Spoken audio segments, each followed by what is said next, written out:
guys, welcome to my channel where we discuss anything and everything to do with mental health and psychology. In this video we'll be going through Criterion 4, which is the last part of the knowledge section of the KSA. So Criterion 4 is models of therapy, and what it's asking you to demonstrate is your knowledge of the theoretical models and theories that underlie interventions and therapies. For this, what you'll need to do is provide a self-statement and evidence, and this evidence can be a training course alone, which is delivered through a coherent delivery method or through several modules. What that could be is training that you received at work if it equates to 3 full days. So it can be several different modules that you might have taken on different models of therapy or different interventions that you might want to mention. Or you can provide evidence through a more formal method, for example, an undergraduate degree or a master's, or something that you've done outside of work. But if you don't have this, you can provide a reference with self-directed study. So if you use the reference option, just like the others, you need to provide a self-directed study alongside that for BABCP. In this video, I won't be telling you about the different types of theories, the different types of models, and the interventions, because I feel like that would be me kind of writing the essay for you. Again, this essay is for you to demonstrate the knowledge that you already have. But in this video, I will broadly go through what I wrote and what you could write about. In this self-statement, what it's asking you to do is demonstrate your knowledge of mental health theories and models, explaining how mental health issues develop and the interventions. In the KSA guide, which I've linked down in the description, it highlights 6 theoretical models that you can talk about in your essay. So within my essay, I wrote about cognitive behavioural approaches, pharmacological, psychodynamic, systemic and family. And I think out of the options, it doesn't really matter which ones you choose as long as you demonstrate your knowledge well. But I think it's important to mention cognitive behavioural because that's the approach that you're applying to study in. I also think it's important to write about pharmacological because biopharmacological approaches are broadly used within mental health treatment, and it's good to demonstrate your understanding of that approach. I also chose psychodynamic and family and systemic just because I have experience and I could demonstrate my skills in implementing that into my practice. Does that make sense? So when you use examples, maybe choose cognitive behavioural, pharmacological, and then any other ones that you have direct experience in that allows you to demonstrate your knowledge well. So now on to what it's actually asking you to do. So number 1 is that you should demonstrate that you have a basic understanding of the theoretical model and the interventions. And this includes its historical context. So you need to demonstrate where it came from, why it was needed, why it was maybe revolutionary in itself. For example, if you're talking about cognitive behavioural approaches, how it demonstrated the move away from, let's say, pharmacological treatments or therapies that focused on the unconscious. Does that make sense? So it was needed because it was a therapy that focused on the here and now. Within that, you can also highlight the principles. So the principles that underlie that theory and where they came from. So once you've demonstrated the basic understanding of the model, the understanding of the historical context and context within which the theory developed, then you can go on to outlining where this knowledge came from and where it developed. For example, if you were talking about cognitive behavioural approaches, and this is what I did, is that I started it from my undergraduate degree and how I learned. We had a doing psychology module, and it talked about history, context, development of different models of therapy, models of intervention, and how mental health has changed throughout the times. So demonstrating, if you have a module like that, demonstrating how your knowledge started from that and how it developed through your experience or through other training modules that you did. So they want to know almost that you continue to develop your understanding and still continue to develop it through, let's say, traditional training methods, academic training, and also that you can learn through experience. So that's why you have to demonstrate what it calls illustrative examples. So you need to use examples within when you talk about each of the theories or models that you're talking about. You need to demonstrate that you have a good understanding and use examples that are very illustrative of that. And then I almost rounded that up by talking about implications. So all those principles that had been developed, the historical context led to the development of, let's say, the treatment we have today.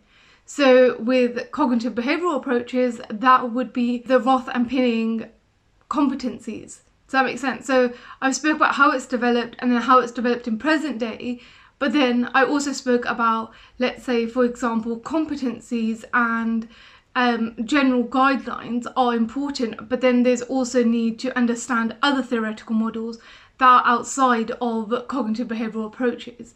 And this is particularly within some contexts where other therapies might be more suitable for someone than cognitive behavioural therapy is. Does that make sense? So you're saying, okay, this is an approach, I understand the historical context, understand the principles, understand where the principles came from, and understood how cognitive behavioural therapy developed from, let's say, for example, cognitive therapy and behavioural therapy, which are two almost not distinct, but two different therapies that came together to make cognitive behavioural therapy. Does that make sense? So then you're almost understanding that, okay, you understand why those two separate things developed and how they came together to make the present day therapy that we have. Just because I feel like sometimes it could be a bit vague about what you actually have to do, even though I've highlighted the points that you could talk about, it's that I'll just go through what I wrote for, let's say, the cognitive behavioural, the cognitive behavioural approach, and just to give you an idea of what to do and what to write. Does that make sense? But I won't be explaining all the principles, it's just to demonstrate. So for example, when I spoke about historical context and underlying principles, I spoke about social learning theory, Bandura's Bobo dolls, Pavlov's classical conditioning, Skinner's operant conditioning, Wolpe, I never know how to say that, so I'm going to put it somewhere on the screen. Desensitization. I highlighted what was significant, and this comes onto the historical aspect where they went from understandings of therapy for the unconscious and the move to focusing on the here and now. And then I also spoke about how acknowledging people's past experiences is important and is part of the therapy, but is more, okay, how is it impacting you today? Does that make sense? What was that significance in that understanding and what it contributes to present day cognitive behavioural therapy? So going back, I spoke about how it was significant to move to cognitive and behavioural approaches rather than focusing on the unconscious or focusing on biopharmacological interventions. And then I demonstrated what that contributed. So what all that research, what all those principles and understandings contributed to present day mental health in general, and then brought it together with cognitive behavioural therapy and how it informs present day cognitive behavioural therapy, if that makes sense. Then I demonstrated how cognitive behavioural therapy, or the cognitive behavioural approach, explains mental health issues and how mental health issues develop. And then I spoke about how it contributes to our understanding. Then I went on to talk about how it's contributed to my understanding and it's been useful throughout my practice, in that it's allowed me to focus on the present and current maintaining factors when I've been working with young people or adults. And I spoke about how, yes, it's important to focus on the past, for example, in the context of like core beliefs, assumptions, rules for living, and that can often be contributing to someone's present day struggle, or if they've been through a trauma that still needs to be processed. And so then I spoke about how the past is always useful to be aware of and to understand, and you need to understand an individual's context of experiences. So you need to understand who they are, where they're coming from, including strengths and resources that they have, because that's a part of the movement away from previous understandings. And then I spoke about how it contributes to present day treatment. So in terms of maintenance cycles for different disorders. So does that make sense? So I acknowledged, okay, there's a move away from biopharmacological models. There's a move away from focusing on the unconscious. Although equally, I've already said that knowledge of other theories is also useful. Does that make sense? Because there might be, let's say, for some clients, psychodynamic approaches or psychoanalytic approaches might be more useful than this approach in itself. And I've also demonstrated that it's not a complete move away from, let's say, biological aspects of depression. They actually, or mental health in general, because they're still acknowledged. I use the example of depression and eating disorders because I've used them as my illustrative examples. There's the research that demonstrates that cognitive behavioural approaches impact biological aspects. So I've spoken about how there's not a complete move away and a complete segregation of this approach.